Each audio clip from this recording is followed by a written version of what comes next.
Hello guys, I'm here over Raigad. Now I'll show you something. See. Oi. Oh my. Oi.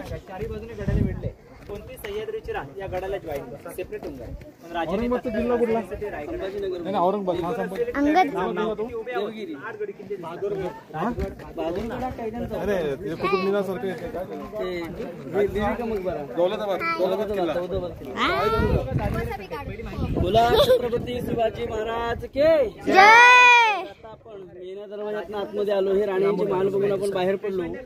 राणी महाला समोर बघा हे झोके आहे, त्याला दाशीवासा बोलतात. आपण जिथे बसलोय ना ही दाशांची घरं होती. राणीच्या नोकरांचं काम संपलं की दाशी बाहेर येऊन बसायचे बघा. हा बाल्य किल्ल्याचा भाग आहे. बाल्य किल्ला म्हणजे काय, गडाचा अति महत्वाचा भाग जिथे रॉयल फॅमिली राहायची. या एरियामध्ये सामान्य माणसाला एंट्री नव्हती. कारण का, महाराजांची सदर पुढे, कारण राज दरबाराची जागा पुढे असल्यामुळे त्यांची लोकवस्ती पलीकडे होती. राणी महालासमोर बघा 3 खड्डे आहेत. पहिला खड्डा 22 फूट धान्य कोठार, मध्ये 18 फुटे, पलीकडे 15 फूट असे 3 खड्डे. धान्यांचं कोठार याला कोकणामध्ये आपण केव किंवा कणगी बोलतो.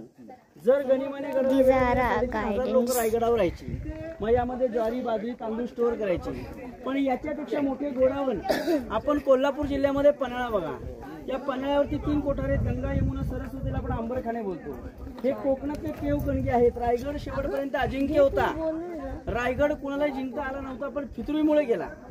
कारण महाराज होते, संभाजी महाराज होते, तोपर्यंत मोगल आले नव्हते. पण महाराजांच्या नंतर पेशव्याने त्याने कैद्यांचा वापर केला. 8व्या दिवशी गुन्हेगार कबूल नाही झाला तर टकमकटोक नावाचा पॉइंट आहे, तिकडून त्याला फेकून दिलं जायचं. इतिहासामध्ये अष्टप्रधानांचं कार्यालय बोलतात. आता जेवढे महाराजांचे किल्ले होते 365 यांचा लेखी कारभार या मंत्रिमंडळात चालला जायचा. समोर 2 ऑफिस आहे, त्याच्या पलीकडे 2 आहेत, 4, आणि त्या झाडाच्या पलीकडे 4 आहेत बघा. आता बघून घ्यायचं खाली धान्य कोठार, सावकाश उतरायचं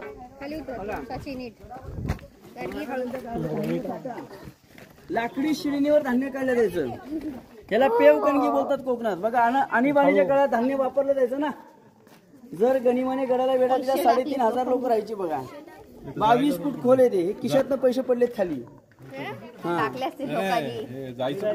पूर्वी लाकडी शिडी उतरायला असायची.